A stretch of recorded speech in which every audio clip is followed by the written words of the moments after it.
Muy buenas tardes con todos. Muchas gracias por asistir a este nuestro segundo panel en el marco del challenge que tenemos sobre diseño, masificación de vivienda, tecnologías asociadas y maestros de obra. En el challenge del día de hoy vamos a evaluar con los panelistas que nos acompañan, vamos a evaluar muchas variables que deberían tenerse en cuenta en el momento de emprender un proyecto alineado a diseño y masificación de vivienda. Y vamos a explorar también cómo podemos sacarle provecho, utilizar las bondades que tiene la informalidad, donde a veces se concentra en gran medida el diseño y la masificación de vivienda en construcción progresiva. Entonces, la intención de este panel es que puedan recoger estos conceptos, estas ideas, y que luego se puedan ver reflejadas en los proyectos que cada uno de ustedes, los que están participando en el challenge, también este panel es abierto al público, pero que estos conceptos e ideas se puedan ver reflejados en sus trabajos, que van a exponer después de la semana de charlas y mentorías, y también que puedan tener la oportunidad al final de extender las preguntas que crean conveniente a los panelistas. Entonces, sin extenderme más, sin robarle más tiempo y yendo a lo más importante que es escucharlos, le doy el paso a Gema de Hábitat por la Humanidad, que va a ser la moderadora y va a llevar adelante el panel. Así que, Gema, bienvenida y te dejo a cargo de la sesión para que puedas conversar con los panelistas y puedan ir viendo y explorando sus proyectos y sus visiones acerca del presente y el futuro de la vivienda social y la masificación. Muchísimas gracias, Lev.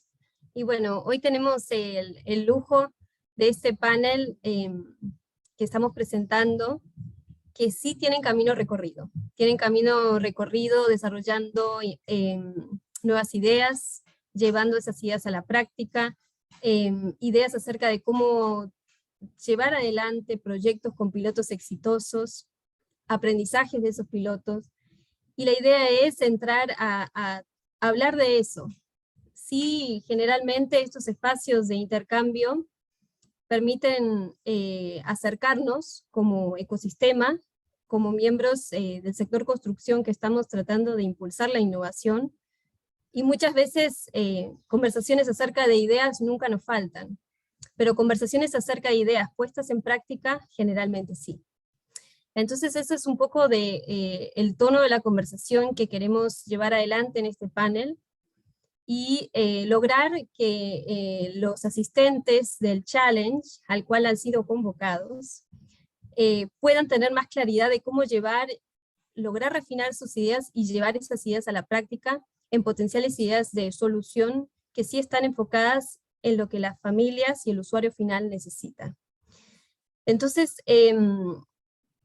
esta idea de llevar proyectos incrementales de construcción ordenados en el tiempo, cómo la vivienda se convierte en un patrimonio para las familias de la base de la pirámide, y cómo a través del sector construcción se dinamiza la economía. Entonces, el sector privado es el llamado a llevar a cabo e impulsar la innovación para crear nuevos productos y servicios de vivienda que se diseñan para llegar a este mercado final. Entonces, en el marco de este panel, estaremos refiriéndonos a la problemática de la construcción de la vivienda incremental, y aparejada a esto, cómo crecen las ciudades en nuestra región. Y más específicamente, conocer, como les decía, desde la experiencia y práctica, estas iniciativas innovadoras de 3 invitados que nos ayudan a entender mejor. ¿Qué pasa con los espacios de la ciudad cuando no están planificados? ¿Cómo suceden estos procesos? Y a partir de ese entendimiento, ¿cómo podemos diseñar intervenciones que promuevan la innovación en cómo se crean los espacios de la ciudad? El desafío no es fácil, pero bueno, a eso es lo que estamos siendo llamados. ¿Cómo podemos presentar en esta hora que tenemos soluciones o abordajes innovadores para la producción masiva de vivienda segura y de calidad a través de estrategias de estandarización o modulación de soluciones constructivas, a través del uso de materiales innovadores que permiten la construcción en menos tiempo, la incorporación de tecnologías o sistemas constructivos no convencionales, entre otros, y por último, cómo se contemplan en todas estas soluciones los intereses, las formas de vida y las decisiones del usuario final.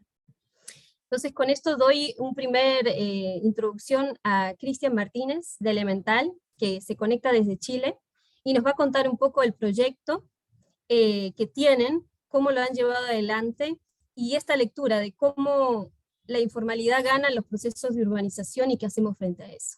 Así que sin más, Cristian, adelante. Muchas gracias, Gemma. Voy a compartir pantalla para iniciar.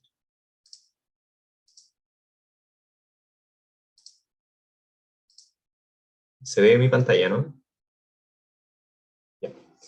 Bueno, lo que voy a presentar hoy es un trabajo que estamos haciendo en Chile en conjunto con el BID y con el TEC, con Techo para Chile o Techo en general, desde la oficina Elemental, que es donde trabajamos, la oficina liderada por Alejandro Aravena y un grupo de arquitectos chilenos, y cómo hemos tomado esto como una herramienta para poder acelerar la salida de los campamentos por medio de la vivienda incremental. Voy a ir bien rápido, es una presentación bien ilustrativa. En Chile, los campamentos, que entiendo que en el Perú tienen otro nombre, van en aumento rápido. Hoy día tenemos alrededor de 80 familias viviendo en esta condición y tiende a aumentar día a día.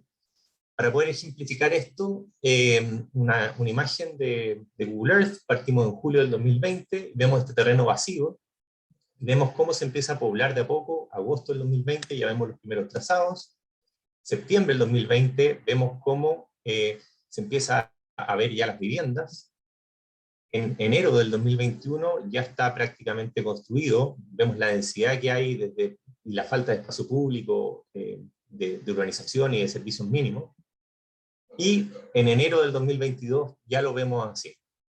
O sea, a esto nos referimos con rápido y pasa realmente rápido, y creemos haber encontrado una herramienta que puede ayudar a mejorar esto. Esto no solamente pasa en Santiago, en las grandes ciudades, también pasa en ciudades más pequeñas de Chile, y me atrevería a decir que en el Perú es más o menos similar. Acá vemos un caso en el desierto de Atacama, fotos del 2019, fotos del 20 y del 21, lo mismo en el centro del país, con diferentes topografías, y lo mismo en el sur del país, donde el clima es muy distinto también. Este no es un problema que solamente nos afecta a nosotros los chilenos, sino que afecta a toda Latinoamérica, donde vemos que 1 de cada 5 familias en Latinoamérica y el Caribe vive en estos asentamientos formales que se encuentran asociados a las grandes ciudades y en las periferias. En Chile tenemos un promedio aproximado de 10 años que una familia espera en estos campamentos, viviendo en unas condiciones inhumanas, y este plazo se hace cada vez más lento. Entonces, ¿qué tenemos que hacer? Tenemos que duplicar la velocidad. La única manera de frenar este proceso es que logremos duplicar la velocidad de entrega de vivienda a los hogares de los campamentos. Entonces nos preguntamos cómo reducimos ese tiempo y cómo podríamos nosotros, como arquitectos y diseñadores, aportar en una solución a esta caja de herramientas que hay para poder intervenir estos espacios y generar vivienda de buena manera. Primero voy a hablarles de 3 estrategias de cómo lo estamos haciendo. Abajo, en la barra, vemos lo que pasa hoy día en Chile aproximadamente en la radicación de un campamento. Duramos entre 2 a 3 años en conseguir un terreno, en legalmente habilitarlo, luego entre 6 a 8 años en llevar la urbanización, todo el sistema sanitario, la pavimentación, la electricidad y todo con los permisos adecuados, y por último en torno a 1 a 2 años en construir la edificación. Lo que proponemos en teoría es acortar este plazo a 2 a 3 años, que si bien es un plazo largo, es un plazo esperable en estas condiciones. ¿Cómo queremos hacer esto? Que pasemos de lo secuencial a lo simultáneo. Entonces, esta primera propuesta, primero tener un banco de terrenos factibilizado en donde trabajemos con el Ministerio de la Vivienda en terrenos de ellos y terrenos de privados, en donde cuando se busque terrenos para este tipo de situaciones, ya tengan todos los estudios técnicos y legales realizados, de modo que nos acorte este plazo. Luego, en la edificación, hoy día vemos que en Chile por lo menos se trabaja en 3 líneas. Permisos nuevos, de proyectos nuevos, construcción convencional, estamos hablando de poner un ladrillo sobre otro, o madera sobre otra, o acero, y por último, la casa terminada. Lo que queremos es pasar de esta realidad a la prefabricación y la incrementalidad. Y esto nos permitiría reducir este plazo alrededor de 6 meses. Y ahí proponemos 3 estrategias. Primero, trabajar con una vivienda tipo.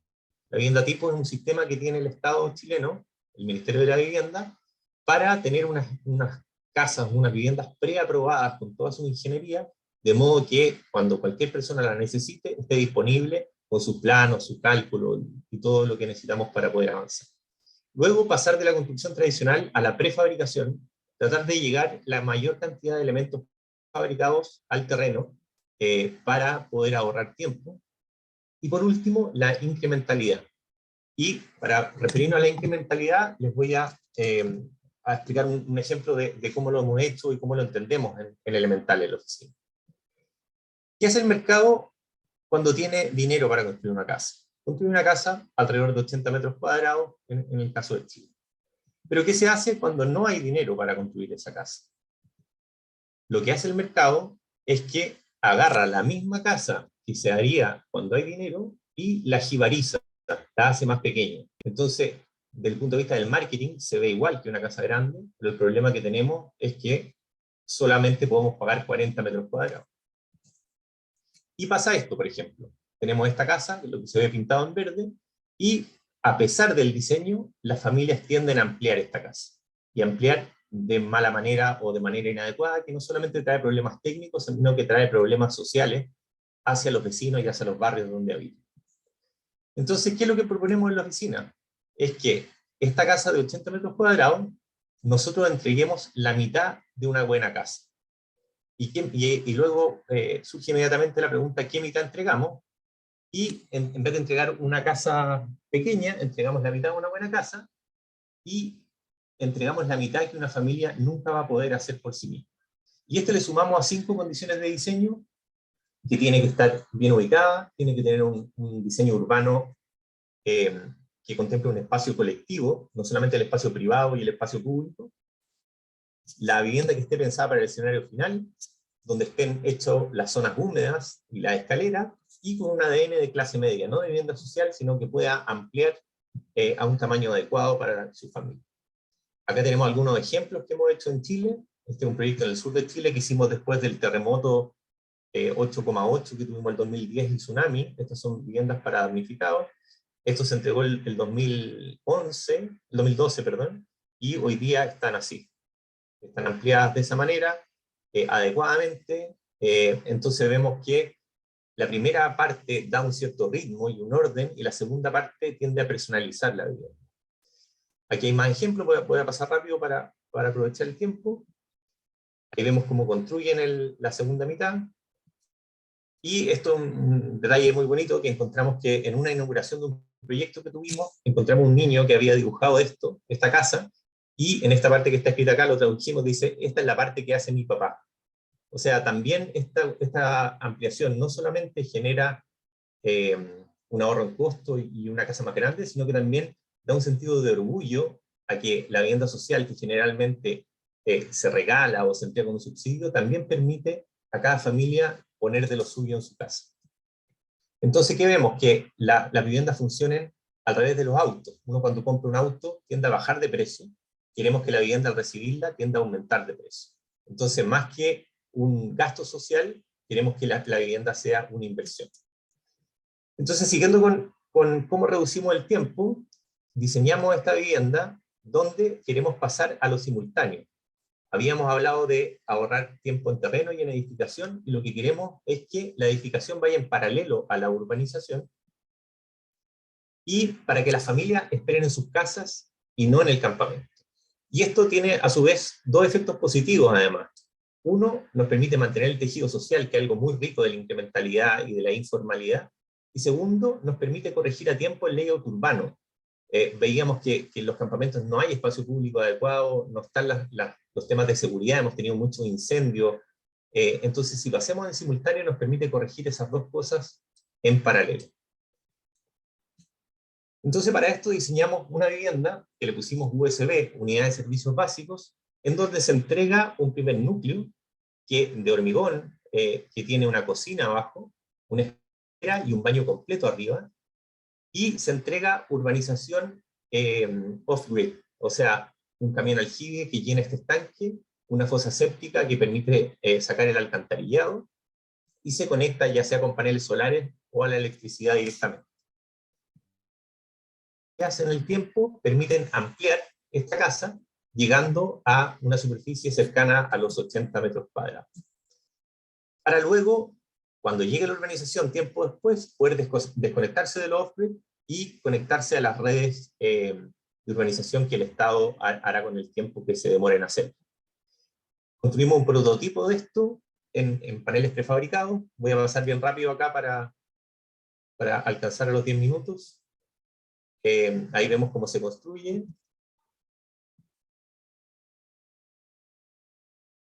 Más imágenes de este prototipo, cómo se construyó.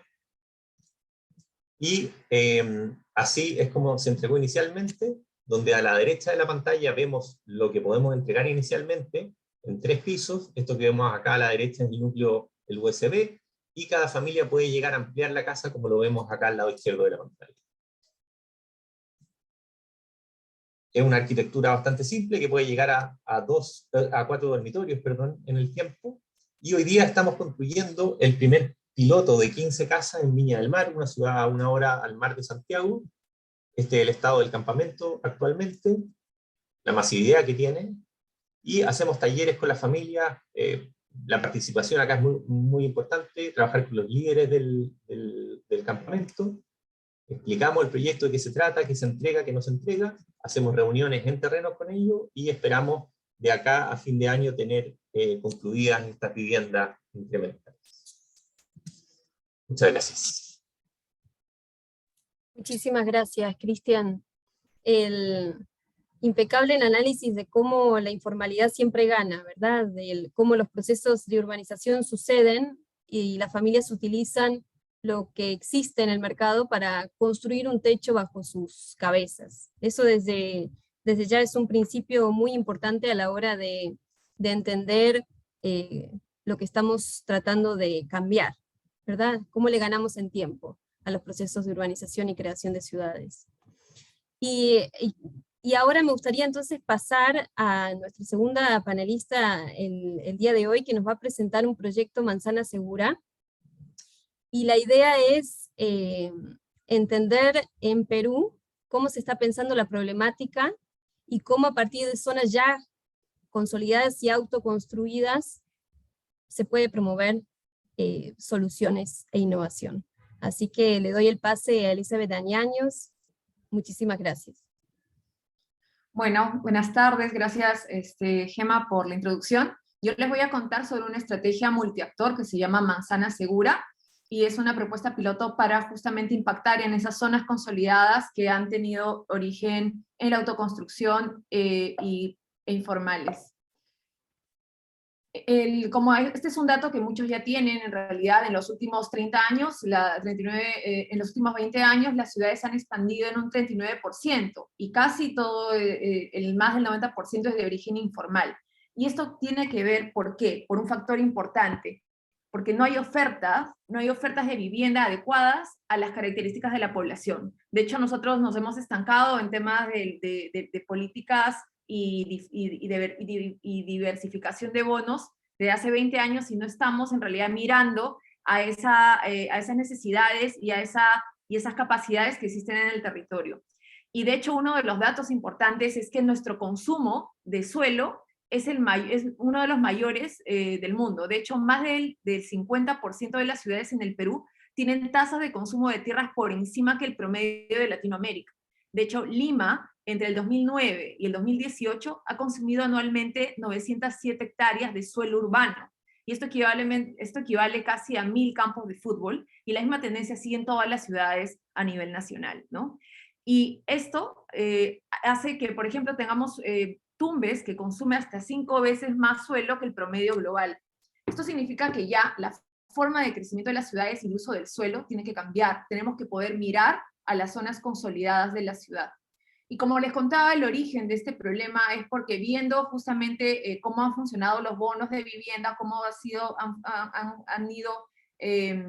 ha ido atendiendo como la demanda desde el sector público, Vemos en este diagrama, por ejemplo, que en azul están, en negro está toda la producción de vivienda informal, que es bastante, y lo informal significa que hay muchos recursos en campo, que hay mucha capacidad también en territorio que se tiene que canalizar de otras formas.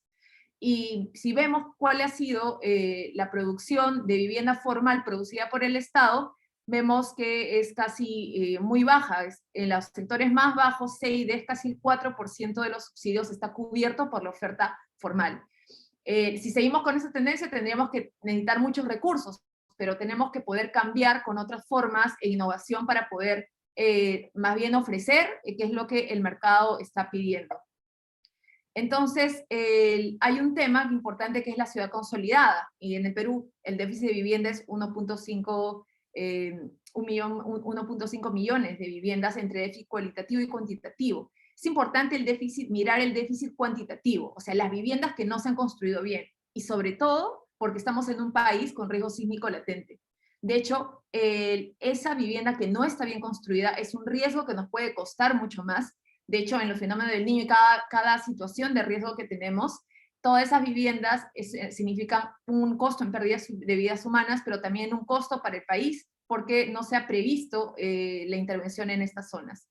Entonces, mirando el déficit cualitativo de cómo tiene que ser la vivienda, estamos hablando que además hay 70% de las viviendas que son autoconstruidas, que si bien hay una fuerza laboral importante y muchos recursos que se intervienen en este tipo de construcción, no tienen asistencia técnica, lo cual significa un riesgo. Y la mayor parte de estas viviendas están ubicadas en las zonas urbano-marginales. De hecho, hay muchos datos, el Perú Construye, que reafirman esa data, cómo se está moviendo el mercado, en realidad, de materiales relacionado a este sector informal. Entonces, ¿qué es lo que pasa? Tenemos que cambiar el chip y empezar a hacer propuestas innovadoras que entiendan las lógicas de cómo funcionan las microeconomías en el territorio. Y para eso hay un marco, que es la Política Nacional de Vivienda y Urbanismo al 2030, que se aprobó el año pasado. Ahí está el número del Decreto Supremo, si lo quieren revisar, donde establece como una lista 33 estrategias concretas sobre cómo tendríamos que producir vivienda. Y para hacer vivienda necesitas 4 cosas, ¿no? Necesitas que la vivienda sea de calidad, pero también necesitas una planificación y desarrollo urbano, necesitas condiciones de habitabilidad externa, el espacio público, los servicios y equipamientos, y un uso sostenible del suelo. Dentro de estas estrategias hay 2 que apuntan justamente al mejoramiento de vivienda, al déficit cualitativo, y además en reforzar los sistemas de autoconstrucción asistida y progresiva. Para este punto aparece Manzana Segura. ¿Qué es lo que hace? Reúne a diferentes actores que participan en la construcción de la ciudad y en la producción para justamente proponer soluciones que atiendan al déficit cualitativo, ¿no? Y además se promueva la microdensificación en Lima metropolitana. Como les comenté, la forma que hemos crecido ya es insostenible. Tenemos que mirar, no estamos, en esta propuesta no se quiere ampliar con viviendas unifamiliares en la periferia, sino que viendo el diagnóstico y cómo están las ciudades, más bien tenemos que enfocarnos en esta estrategia en cómo la ciudad, esos tejidos que ya están consolidados y que en un sismo podrían generar riesgo a las familias, cómo podemos entrar de diferentes actores. Y el objetivo, como lo ven acá, es la reducción del riesgo sísmico y mejora de la vivienda y del entorno construido, y por eso es que tomamos la manzana, porque la ciudad se construye a través de manzanas, y además por un tema de economía de escala es mejor intervenir por paquetes de manzanas, porque también podrían haber otros espacios de generación de situaciones dentro de una manzana que podrían ser interesantes para el desarrollo de los barrios. Entonces, ¿qué es lo que se quiere en estrategia multiactor? Primero, esta estrategia está siendo convocada por diferentes actores que están liderando los colegios profesionales. Por primera vez, el Colegio de Arquitectos del Perú, de Lima Metropolitana, y el Colegio de Ingenieros de Lima Metropolitana se han unido justamente para articular esta intervención, convocando a otros actores además, porque es importante que esté la academia. Entonces, se ha llamado a todas las universidades de Lima Metropolitana en una convocatoria para que participen y pongan a disposición los recursos académicos para que puedan identificar una manzana y que de esa manera puedan pilotear y probar y hacer diagnósticos sobre cuál es la situación y ver cómo podría ser la transformación de esa manzana en una manzana segura. También en esta estrategia entra el sector privado, desde los gremios de construcción, microempresas, microfinancieras, hasta los distribuidores de materiales. Y también los colectivos e instituciones, colectivos de pequeña escala que trabajan en los barrios porque tienen todo el conocimiento y la cercanía con las comunidades, y otras instituciones como Hábitat para la Humanidad, que es un socio estratégico para nosotros, ¿no? Y el gobierno, porque al final no se termina en un piloto, en una manzana, sino que esto tiene que escalar a una política de gobierno, y nosotros vamos a ofrecer toda la investigación que hagamos y el diagnóstico que tengamos para que esto pueda escalarse a una política pública y muchas familias puedan salir beneficiadas. Y obviamente toda esta estrategia se trabaja con la comunidad y los barrios. ¿Cuáles son las etapas de esta estrategia? La primera es la investigación y los pilotos, donde estamos trabajando con las universidades. Entonces, se van a hacer pilotos en las manzanas, donde se van a hacer primero propuestas técnicas, luego se va a cuantificar la viabilidad del impacto de la intervención, y vamos a gestionar recursos para poder ejecutar un piloto y para probar y testear cómo funciona la estrategia. En una segunda fase, esto se escala a nivel de políticas públicas porque ya hay bonos y existen recursos que pone el Estado. Por ejemplo, existe el bono de reforzamiento estructural, pero el bono de reforzamiento estructural aún no es lo suficientemente flexible, ¿no?, para que pueda atender a las diferentes formas de cómo ha crecido esta ciudad autoconstruida y que se encuentra en riesgo. Entonces, a través de los pilotos se va a probar qué es lo que se necesita y qué cambios se tienen que hacer en esta normativa para que no solamente atienda el riesgo, sino que también promueva microdensificación en zonas consolidadas de la ciudad. Y además buscar la alianza con el sector privado y financiero, porque se podría completar el bono o también trabajar en forma independiente, ya que hay muchas viviendas que necesitan este tipo de intervención. ¿Qué es lo que se ha hecho de la fecha? A la fecha hay 8 universidades confirmadas, de hecho van a dedicar cursos en el 2022 para justamente hacer el diagnóstico de estas intervenciones. Ya y el segundo paso que hemos realizado es que con todos los colectivos que trabajan en los barrios, hemos identificado y hemos puesto a disposición estos barrios y estas manzanas para que las universidades puedan linkear con los colectivos y de esa manera, desde la parte académica y la parte participativa, puedan identificar y puedan trabajar en el diagnóstico.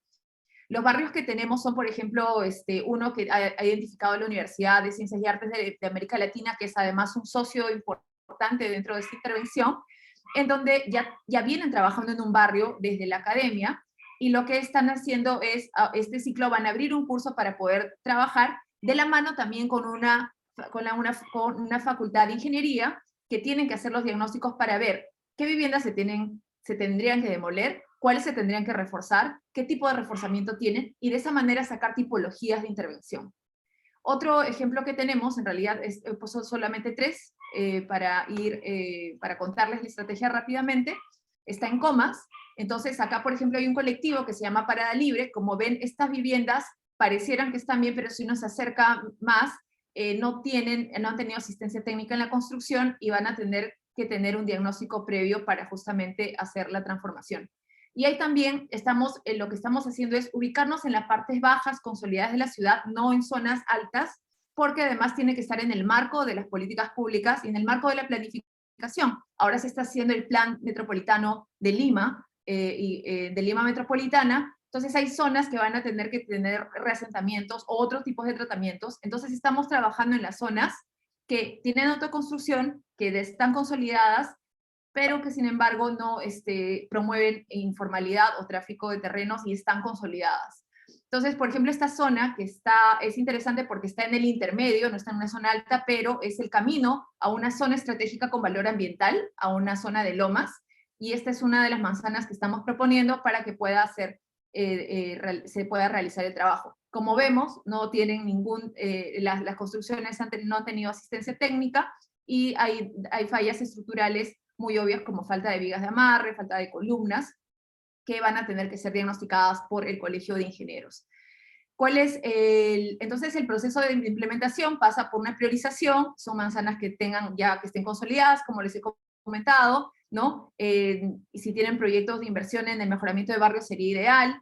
Luego hay una socialización que se hace con las universidades y también con otros actores que estamos involucrando, el diagnóstico estructural por el Colegio de Ingenieros, el diseño de la propuesta de la manzana segura con las facultades de arquitectura, ¿no? En la metodología de arquitectura, que también es un trabajo hombro a hombro con las comunidades, y la ejecución de la intervención de un piloto. Después de esto, en la segunda fase, en la fase que se escala a nivel de políticas públicas, o también otras formas de financiamiento con el sector privado o financiero, el ideal es que el Estado modifique el bono y el sistema de monitoreo, el Colegio de Arquitectos e Ingenieros haga los servicios de diagnóstico, las universidades hagan pedagogía comunitaria, las microempresas gestionen y ejecuten estas intervenciones con el bono, las microfinancieras complementen el bono de ser necesario, y además los distribuidores materiales, que serían nuevos aliados, sean partícipes también del proceso con algún tipo de incentivo. Esa es la propuesta de Manzana Segura, un piloto resiliente para Lima Metropolitana. Estamos avanzando, pero es importante mencionar que es una estrategia multiactor, y es que estamos haciendo con el Colegio de Ingenieros, con el Colegio de Arquitectos que lo lidera, y la Universidad Ocal, que hemos impulsado esta estrategia que esperamos sea exitosa. Muchas gracias. Gracias, Elizabeth, súper interesante. Viendo las fotos y la geografía de lo que mostró Cristian hace un rato y viendo esto, hay muchas similitudes, ¿verdad? Y obviamente hay estrategias de aprendizaje interesantes en los abordajes. Lo que es interesante del proyecto Manzana Segura es la llamada de los actores a convocar para sumar. Yo creo que esa es la parte en la que, y lo hemos visto acá en la mezcladora, el llamado al ecosistema de organizaciones socias, que vemos el desafío que implica innovar en el sector construcción, pero a la vez cómo todos estamos haciendo esfuerzos por distintos lados, y sin necesariamente enfocarnos en solucionar un desafío de diseño, que es un poco lo que queremos convocar a través de este challenge en específico. Y también poniendo a Chile y a Perú en un fenómeno que es el crecimiento informal de las ciudades, y cómo eso también se vuelve oportunidad para la oferta o servicios de construcción. Y ahora voy a dar el pase al tercer panelista que hemos convocado para hoy, que es Oliver, de la empresa ORQ, que está en este momento experimentando mucho acerca de cómo llevar sus servicios constructivos a viviendas que se construyen en Caraballo, por ejemplo. Así que te escuchamos, Oliver.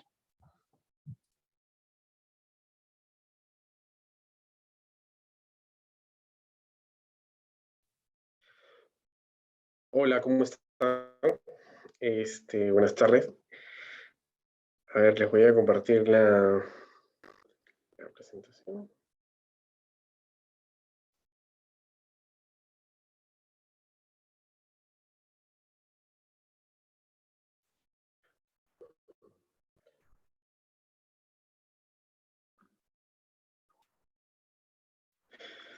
Bueno, nosotros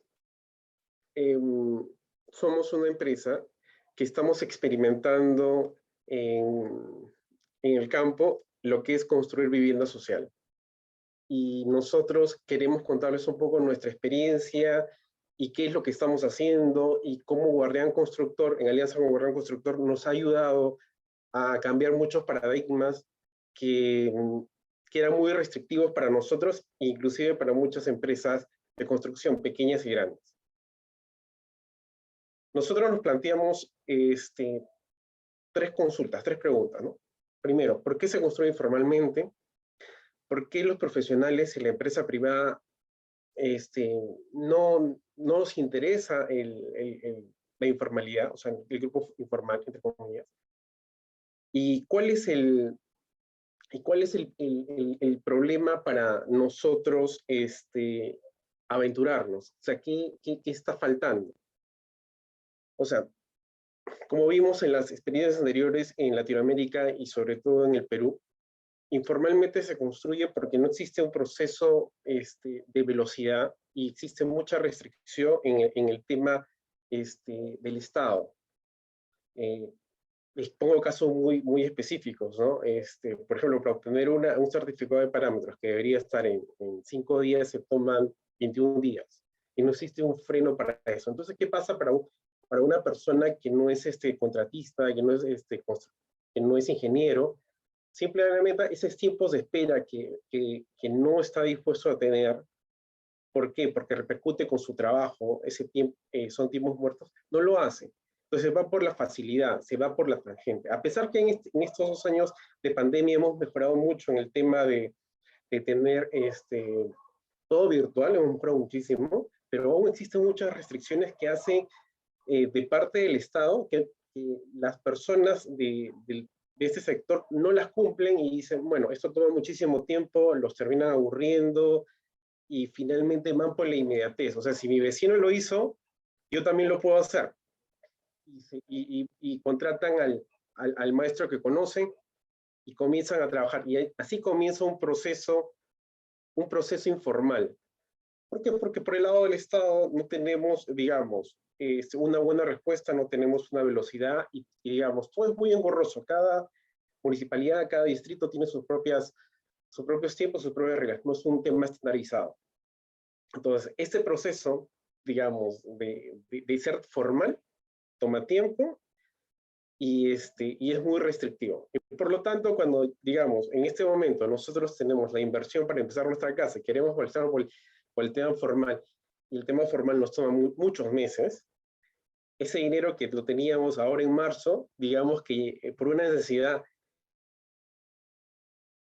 en abril, o en mayo, o en junio, ya no existe por esperar el tema formal. Es por eso que dice, toma la oportunidad ahora y construye ahora, porque no estamos dispuestos. Y además, nosotros como profesionales y como empresas no estamos ahí para nosotros ser un puente de ayudarlos a sortear esta parte. ¿Qué más tenemos? ¿Por qué nosotros no miramos al grupo informal? A pesar que el país, o sea, existe un 70% de informalidad, existen muchos empresarios, emprendedores que están en este mundo, y sobre todo la informalidad ha crecido por el tema de la pandemia también. Nosotros, muchas empresas y sobre todo y profesionales no miramos este mundo porque asociamos erróneamente que la informalidad es símbolo de pobreza, y que este grupo no es capaz de poder pagar nuestros honorarios y no es capaz de poder invertir en una construcción. Y ahí partimos mal y ahí probablemente descartamos a un grupo importante de gente. Eso, el 70%, como vimos en la presentación de Elizabeth, la construcción informal en el sector de IE es de 70% para arriba.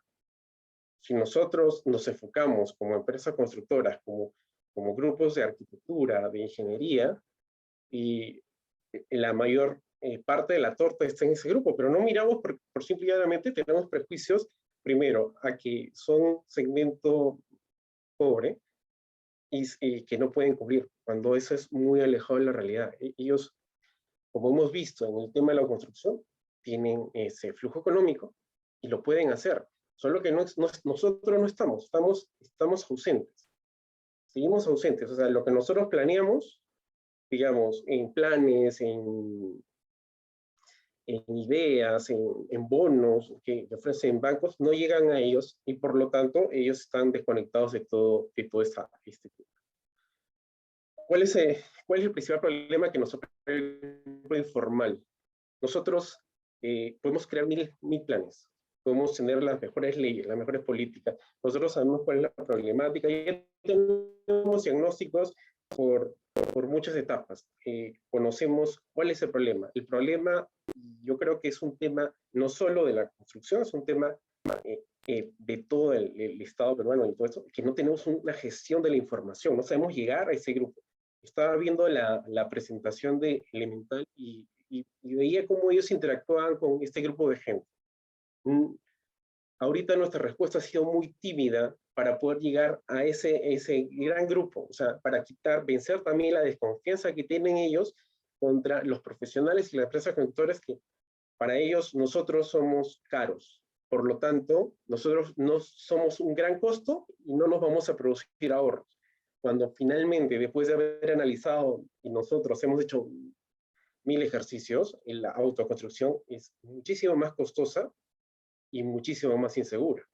Entonces, para mí, y lo que he vivido, lo importante para poder conectar ambos mundos es una muy buena gestión de la información, como estar ahí, porque si no, creamos planes, creamos cosas perfectas en papel, pero no es viable, y seguimos desconectados de la realidad, y la informalidad va a seguir creciendo, creciendo, creciendo, y ya somos un país sísmico. En un momento nos va a tocar un gran terremoto, y ahí va a ser un volver a empezar cuando podemos actuar antes, ¿no? Entonces, yo creo que estamos ahí, tenemos un problema. Guardián Constructor es, que es Guardián Constructor, que yo soy parte, que nuestra empresa es parte, es digamos, la acción, es el tomar acción, o sea, ya no quedarnos en los libros, ya no quedarnos en los planes, sino tomar acción, ir a buscar, digamos, en pilotos, en urbanizaciones, a todos los potenciales clientes que tienen un terreno, y decir, nosotros, con un buen costo, con un buen diseño, podemos construir tu casa, podemos hacer realidad tus sueños y cuidar tu presupuesto, ¿no? Y tú no te preocupes absolutamente de nada. Nosotros nos encargamos del diseño, de los permisos, nosotros tenemos un prototipo de base, pero le damos una identidad a tu casa para que sea realmente la tuya, y hacemos que tu casa, que tienes de un piso en principio, que te da tu primera inversión, se pueda construir en 2 o 3 pisos más, pero respetando lo que debe hacer, ¿no? El tema sismo resistente, los parámetros, y una cohabitalidad con el resto de tus vecinos. Porque finalmente cuando ellos recurren a la autoconstrucción, van al expertise de un maestro de obra, y le damos una responsabilidad a un maestro de obra que él no está capacitado. Él está capacitado para construir, y para eso es muy bueno. Pero si nosotros le damos esa capacidad, creamos, viendo un poco el detalle, espacios oscuros, espacios sin ventilación, y no te queda otra que aceptarlo, porque eso es ese es tu, entre comillas, tu ahorro. Nosotros, dentro de Guardián Constructor, tratamos y estamos batallando día a día con todo tipo de este paradigma que que la formalidad es cara en la construcción, para romper eso y construir. Y al igual que nosotros, ya hay otras empresas del grupo Guardián Constructor que ya están entrando y cambiando este chip. Pero es una primera semilla, y nosotros esperamos que sean muchísimos más, porque la torta es muy grande, o sea, y no podemos abarcar eso. Y eso, ¿qué dinamiza? Tenemos a clientes contentos porque tienen una casa de calidad, dinamizamos la economía, porque creamos empresarios también de la construcción, y se hace una sinergia económica que es muy importante, porque esto no solo es un tema social, sino también es un tema económico, es un tema, si lo vemos desde el punto de vista de negocio, muy importante, y nos beneficiamos todos, las empresas constructoras, las empresas de diseño, y sobre todo los habitantes, ¿no? Y todo eso que nos marca Guardián Constructor, la idea y ese espíritu que tiene, a nosotros nos encantó, y por eso somos partícipes de eso. Nosotros actualmente diseñamos nuestro primer proyecto en Caraballo, y justo como conversaba con el equipo de Habitat, démosle la calidad de San Isidro a Caraballo. O sea, no nos cuesta, o sea, el costo del cemento, el ladrillo, es lo mismo en cualquier sitio. Nosotros lo que hacemos es darle ese cariño que necesita este grupo de gente para confiar en nosotros. Por ejemplo, en esta imagen tenemos un módulo pequeño que se está construyendo, y cómo va a terminar, en 3 pisos, por etapas. Nosotros le entregamos el expediente completo, le dejamos todo listo para que él pueda construir a posteriori. Y cumplimos con todas las especificaciones técnicas, seguridad, y hacemos una construcción como se hace en edificios grandes, que se cumplen todos los reglamentos de seguridad, obra, calidad y todo lo demás. Y otra cosa importante en la modalidad de construcción, que cuando empezamos, y le llamó mucho la atención a los habitantes y a otras empresas, otros maestros, que nosotros, si ustedes ven la máquina, nosotros para hacer unas ajas de cimentación, si normalmente se usa una cuadrilla que hubiese tomado una semana, nosotros nos tomó media mañana utilizando esa máquina, y nos ahorramos una semana de costo, si lo vemos desde nuestro punto de vista, y nuestro cliente se ve fortalecido porque dice, nosotros sí, efectivamente, esta apuesta es la correcta, ¿no? ¿Por qué? Porque tengo en menor tiempo, con menor inversión y con calidad, la casa que yo quiero. Eso es básicamente nuestra vista digamos, de ya estar ahí en la cancha, digamos, de ir de los planes a la realidad. Y eso es lo que nos ha dado Warren Constructor. Gracias. Muchísimas gracias, Oliver. Lo más importante de esto es que la familia nunca tiene que volver a pisarla el municipio en los años de construcción de su vivienda, porque ya ese plano está aprobado en los años que vienen. Y eso es muy importante, porque la construcción progresiva puede dar un flujo de cliente consistente en digamos, 7 años, que eso es un poco como Hábitat para la Humanidad y los estudios que hemos hecho de tipologías de vivienda en Perú, en Lima metropolitana, es que tener una solución constructiva final a cómo se construye, 3 décadas, puede tomar hasta 3 décadas. La idea es cómo diseñar intervenciones que se hagan más rápido de viviendas. Y es este tema que también describía Cristian, el tema de la urbanización y la inmediatez, y cómo lo que se debe diseñar desde el punto de vista de diseño y masificación de vivienda debe entender ese contexto donde opera la vivienda incremental, y que la inmediatez es un concepto muy latente para las familias, para crear soluciones de vivienda, y que en ese proceso la informalidad siempre nos gana. Entonces, cómo a través del diseño de soluciones de vivienda, de productos y servicios de vivienda, responden a esa inmediatez y a esa realidad en las que están las familias. Bueno, son 6:48, han quedado 12 minutos para preguntas. No sé si hay preguntas en el chat. Lev, si ahí me ayudas con eso. Si no, siéntanse libres los asistentes de abrir micrófono, levantar la mano para poder hacer sus preguntas.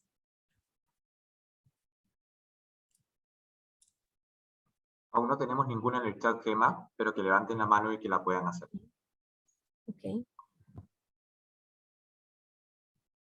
¿O algún comentario en general? Tenemos en la audiencia a la cual está dirigido este panel un poco es justamente los creadores de soluciones que tenemos para este challenge, que están obviamente en distintos tiempos de maduración. Quizás escuchar a alguno de ellos de acuerdo a este panel que han aprendido, qué creen que pueden utilizar, cómo los prepara esto para volver a diseñar soluciones. Acá tenemos una pregunta, ¿verdad? De parte de Byron. ¿Cuáles consideran que han sido los mayores desafíos que han experimentado durante la implementación de proyectos? ¿Esto, Byron, a alguien específico o a todos los panelistas?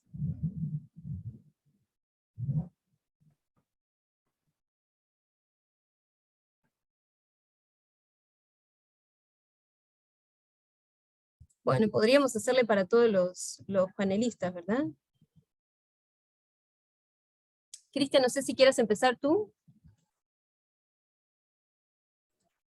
Sí, bueno, hay muchos desafíos. Del paso a la informalidad a la formalidad, cuesta mucho tomar la decisión. Entonces,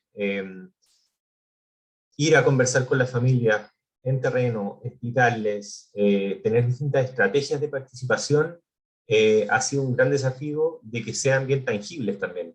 Les hablamos de planos, de arquitectura, de cosas que no están acostumbrados, y un gran desafío ha sido diseñar mecanismos de participación efectiva. Nos hemos dado cuenta que cuando somos capaces de transmitir las restricciones a un grupo de familias, y esas restricciones son entendidas, se genera la real participación. y se les permite participar entre ciertos límites. No es que yo le paso una hoja en blanco y le digo, ¿cuál es tu casa soñada? Sino que yo le digo, estas son las condiciones técnicas, estas son las condiciones legales, este es el presupuesto, decide entre esto y esto. Y eso ha sido un gran desafío también, tener la credibilidad para que te elijan y para que confíen en tu trabajo. Buenísimo. Esos famosos ahorros de la informalidad que en realidad traen sobrecostos y malas inversiones y obviamente que arriesgan su vida, ¿verdad? Poder transmitir eso de forma coloquial y simple, sí es un gran desafío, muy buen desafío. Eli, no sé si quieras Sí. hacer tu comentario. Sí, adelante. De acuerdo. Yo creo que es importante en un proyecto ser flexible, porque la estrategia al inicio se diseña y luego uno tiene que poder como ir amoldando mientras vas testeando. Un ejemplo y que me pasó en general cuando estábamos haciendo evaluaciones para escuelas, de hecho eran escuelas de los 90 que habían sido construidas masivamente, y las resistencias cuando hicimos los análisis eran 80% por debajo de lo que habíamos estimado o estaba estimado como en las evaluaciones. Eso significó que tengamos que reajustar los parámetros para que podamos luego reforzar las edificaciones. Imagino que eso va a ser un reto en el proyecto, porque de lo que encontremos en campo y lo que encontremos haciendo los diagnósticos, vamos a poder en realidad identificar qué tan mal y qué tanto vale reconstruir, quizás, o qué tanto en realidad funcionaría en porcentaje el reforzamiento, o otros sistemas constructivos que se podrían incorporar. Totalmente. ¿Cómo transmitirle a la familia? Tenés que demoler, ¿verdad? Además, en el marco de este proyecto. Exacto. ¿Cómo decirle el diagnóstico, pero darle la herramienta para salir de ese problema? Ese es definitivamente, yo creo que ese va a ser un gran desafío. Y Oliver, por tu lado, a mí me encanta cuando vos decís, llevo esta construcción de Caraballo como lo hiciera en San Isidro. En ese proceso, cuando vos hablaste, por ejemplo, con tu equipo, ¿que eso fue un desafío o qué fue lo más desafiante para ti? Yo creo que, o sea, el valor de, o sea, cada persona, cuando hace su casa tiene la expectativa, digamos, la casa es la inversión, digamos, top de toda una persona, toda una familia.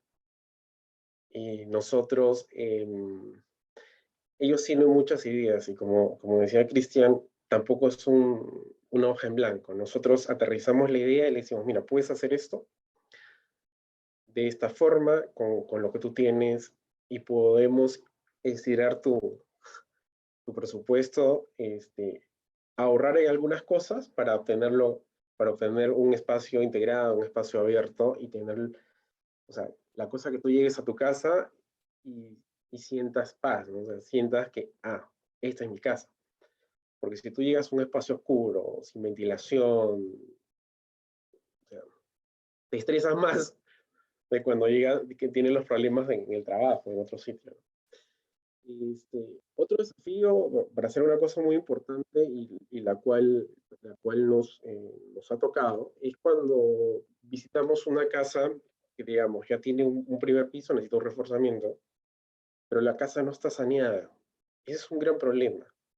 Cuando la casa no está saneada, no, tú ves la partida de la propiedad y ves un terreno, no existe la declaratoria de fábrica, no existe, por lo tanto, en papeles, la construcción. Y esa es una restricción enorme que mucha gente, digamos, el 70% otra vez, se topan y no pueden tener, digamos, inversión para hacer sus propiedades. Lo que nosotros hacemos, les explicamos el proceso y les ayudamos a formalizar esa primera propiedad, porque ese valor de la propiedad es importante para que pueda financiar los otros pisos que quiera construir. Eso nosotros Esa alternativa también lo dejamos, no lo descartamos. Le damos una alternativa más. Espérate, decimos, o sea, tienes esto, podemos sanear tu propiedad, y con esa sanear tu propiedad podemos ir al banco para tener un financiamiento. Ojalá hubiera más fuentes de eso, pero normalmente sucede eso, cuando ya tenemos un primer módulo. Hay mucha restricción, y ellos tampoco entienden. Nosotros, muchas veces cuando construimos una casa no terminamos el proceso final, que es el saneamiento de la casa, o sea, la fábrica. Y ahí perdemos muchas oportunidades, porque construir una casa es una inversión fuerte. Necesitamos la espalda financiera a veces del banco. Si no la tenemos, no podemos construir. Nosotros los ayudamos a hacer eso, y con eso los ayudamos a tener una mejor posibilidad para obtener financiamiento. De acuerdo, Oliver, y yo creo que has tratado y has tocado un desafío muy relevante que le pasa mucho a los emprendedores, y seguramente los que están en la audiencia, que es que muchas veces deben diseñar dentro de su modelo de negocio el acceso financiero para la compra de su solución. Y ahí estamos. Cuando una familia decide construir, se hace dos preguntas: ¿con quién construyo y cómo me financio? ¿Con quién construye? Bueno, ahí el proyecto Guardián Constructor, ahí el proyecto Manzana Segura, que bueno, tiene dentro del proyecto multiactor llamar a las financieras, el proyecto de Cristian del USB, utiliza el bono como ese primer paso para la inversión pública privada. Y acá hay algo sumamente importantísimo, que quizás debemos cerrar este panel ya que quedan 3 minutos, que es nuevamente el acceso a financiamiento como una gran barrera para promover la innovación en el sector construcción. Definitivamente el descalce financiero que tienen las familias a la hora de asegurar su solución constructiva, si no se mezcla la inversión del Estado, el subsidio, si no se mezclan ahorros de la familia, y si no se mezcla crédito, de forma tal que ayuda a que ese descalce sea menor para la familia en el mercado actual que existe, no puede acceder a una solución de vivienda segura y de calidad. Y los actores financieros deben conocer a ese usuario para poder entender cómo incorporar dentro de su scoring crediticio esas variables. Una variable de subsidio, de inversión pública, una variable de ahorro que pudiera venir en el tiempo, y ahí recién un crédito que puede ir acompañado obviamente de un camino de construcción progresiva tal como ha mostrado Oliver en el modelo Guardián. Pero definitivamente si no accionamos y si no innovamos en temas de acceso a financiamiento y traemos a ese actor tan relevante que implica al sistema financiero en Perú, será muy difícil promover la innovación a como la estamos pensando. Entonces seguimos llamando desde la mezcladora a actores que se nos unan a poder seguir construyendo este movimiento, que es el movimiento de la innovación en el sector construcción, y a través de pilotos demostrativos que trascienden hoy límites geográficos y territoriales, y que de alguna forma nos conectan para poder seguir aprendiendo. Muchísimas gracias a todos los emprendedores que tengan soluciones en las próximas 2 semanas. Les damos la mejor bienvenida a este espacio de la mezcladora, y esperamos puedan no solo aprender mucho, sino también conocerse y conocer a los distintos socios del Hub para poder seguir creciendo juntos. Muchísimas gracias. No sé, Lef, si hay alguna pregunta o algún comentario final que debamos tener en cuenta, si no estamos siendo las 7 de la noche ya listos para cerrar. No, Gemma, ninguno. Más bien sumarme a tu agradecimiento a Oliver, Elizabeth, a Cristian. Muchas gracias por acompañarnos, muchas gracias por los conceptos, las perspectivas que han compartido, el trabajo que vienen realizando. Y bueno, creo que para los equipos que están concursando en el Challenge y para la audiencia en general ha sido una charla muy enriquecedora, y vamos a estar comunicándonos por correo para el resto de actividades de la semana. Y eso es todo. Muchas gracias, Gemma, por la moderación también. Muchísimas gracias a todos. Un placer. Seguimos. Hasta luego. Gracias. Gracias, buenas noches. Buenas noches. Gracias.